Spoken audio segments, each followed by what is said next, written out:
Welcome to the Black Appalachian Coalition's podcast entitled Black Remembering, where we will bring to you the heavy and the hope across the Ohio River Valley. We want to remember who we are, where we've come from. We want to speak to the oral history of what we've done, what we've achieved. We want to speak to the ills that we have experienced while also finding solutions to those problems, those issues. We want to deal with the narrative that has kept us deeply rooted in despair. Now we want to punch through that narrative and stand up and say, we are remembering our Black past, and we are rooted, and we are here to stay. Welcome to Black Remembering. We hope that you find your place, your space, and your voice in this podcast. Hello, I hope all is well and I hope everyone is doing good today. My name is Robert Lewis Hunter. I am the newest narrative organizer for Black Appalachian Coalition, and I will be taking you all on a new discovery of the specifics around South, other parts of Appalachia that sometimes do not get the humanity that they deserve. This is in part because what we perceive as the institution of certain isolated and rural areas, frankly, do not actually cover the humanity of what happens here. As such, I will be using my personal experiences and those in my community to better humanize and bring both awareness and joy to what we do, how we do, and who we do it for in our local communities. Starting off, the first set of episodes will be specifically about mutual aid, free expression, and local organizing. I am doing this in part because these experiences tie back to both who I am and what I do, which will be later explained in future episodes. And I thank you all for coming on this ride with me. That being said, let's get started on a few smaller notes of what I'll be talking about and giving a small intro. The first set I'll be talking about is specifically mutual aid. Mutual aid is the service act of giving resources to community and community members who need it, regardless of their financial status or the status specifically of the organization. These normally can find themselves in and around churches, food banks, among others. It is important to notate the difference between charity and mutual aid, as charity has underlying ties that specifically make it more difficult for them to effectively help the community. Mutual aid, in some cases, also more frowned upon as there is no underlying attachment to capital or the ability to spend money or to get something out of the person that you're giving the aid to. If done correctly, it stands specifically in opposition to those who hand out resources with strings attached to them. Local organizing is the act of specifically going and communing with members of your community to get together and find commonality with what you're trying to do and how you're trying to do it. Sometimes that can look simply like getting your community together to build better repertoire amongst yourselves, as many places do not have a very large community following when it comes to knowing your neighbor.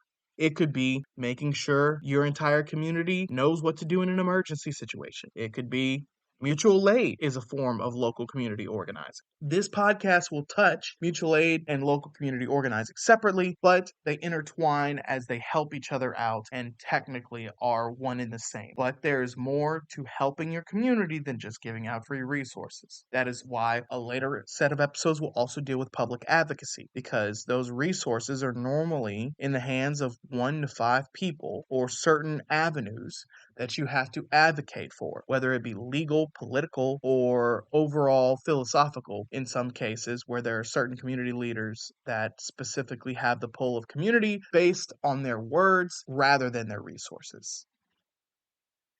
I'm specifically calling up and thinking of these things that reflect my own history as a local community organizer in part because I have been the person that needed help to pay a bill. I have been the person that needed a dress shirt so I can go to a job interview. And it is demoralizing in some cases. Even though I'm just trying to do what I need to do to survive, we live in a society that discourages those who have extra means to give freely and discourages those who need extra means from receiving freely. It is a cruel joke, as Dr. King once put, that you ask a man to pull himself up by his own bootstraps and you do not give him boots. So is the idea of having resources and community, but not being willing to actually impart them to others. Community in itself is supposed to be what binds us together. It's what makes what we now call a society function. And it's also where I come in, or many people like me.